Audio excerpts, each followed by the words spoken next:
Coming back home. The automatic glass doors slid open, and the girls stepped into the arrival hall of their home country's airport, tired, disheveled, and emotionally spent. But nothing had prepared them for the sight waiting on the other side. June's pace slowed as she saw a figure waving frantically. James, her younger brother, ran up and threw his arms around her waist. "You're back. You're really back."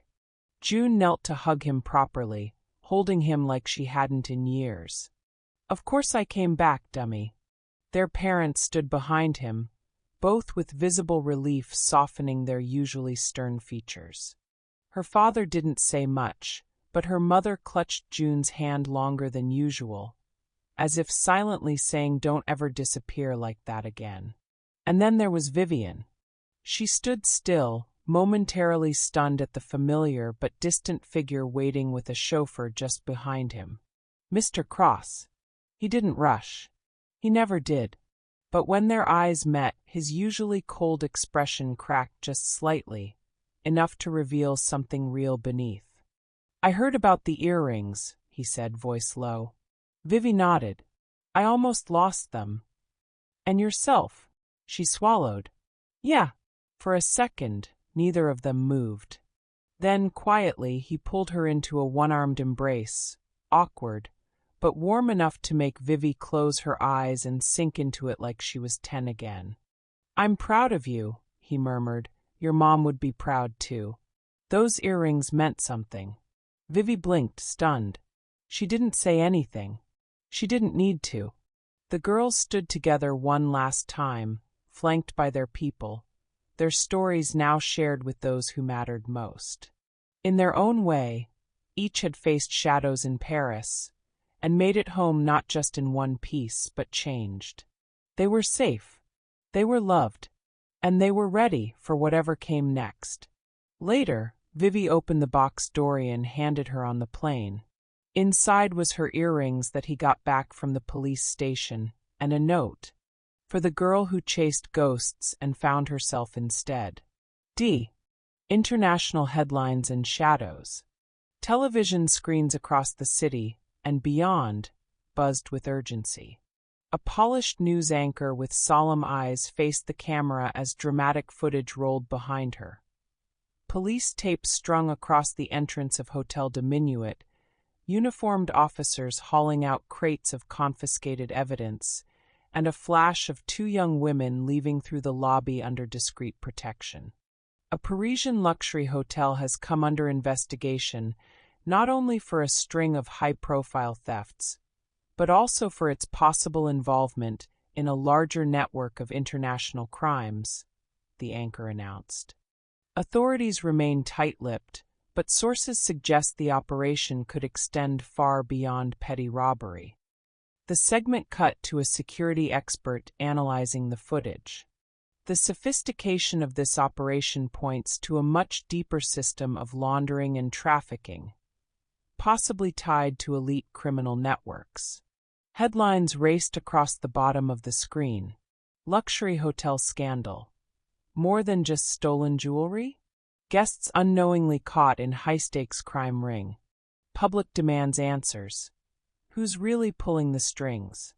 Social media lit up with hashtags like #MidnightMystery and #ParisHotelScandal, and every major outlet promised.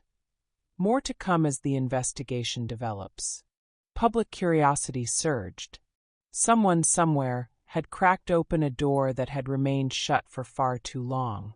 And now the world was watching. Across TV screens and news websites, a headline looped with bold urgency. Paris hotel scandal uncovered. Stolen valuables found in haunted floor.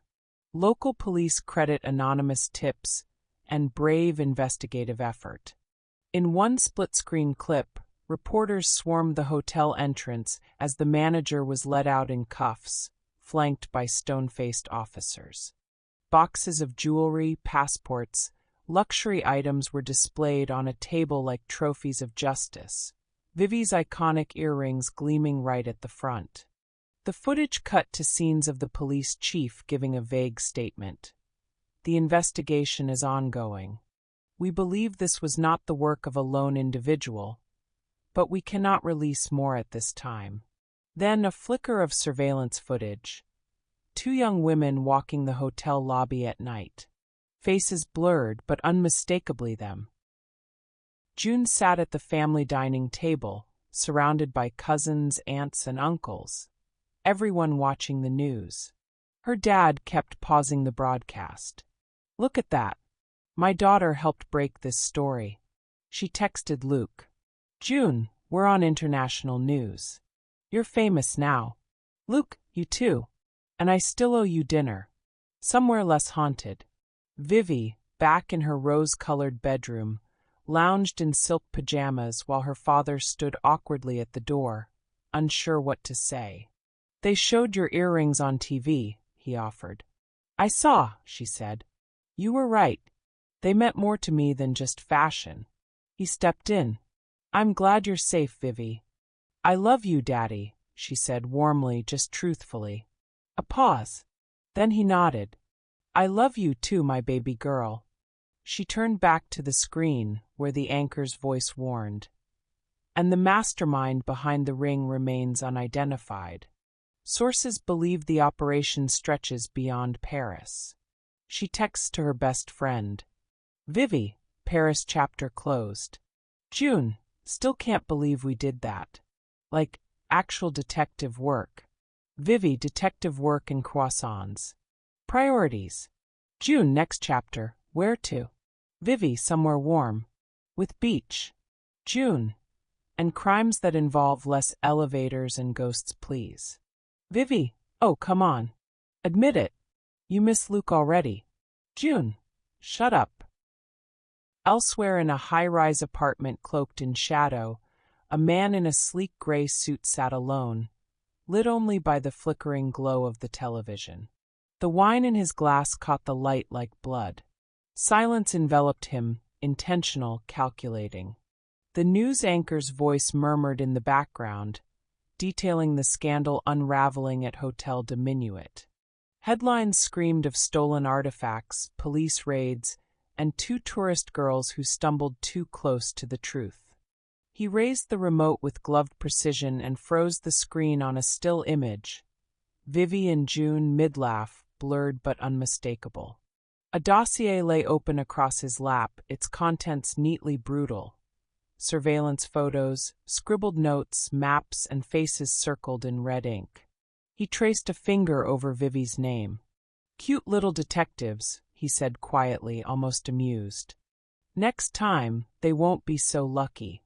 He leaned back in his chair, lifting the wine glass to his lips before pausing. "And Dorian, you still like to mess with my plans." His voice dropped to a hiss. The glass clinked softly against the table as thunder rumbled outside. The next move was his. And it wouldn't be subtle.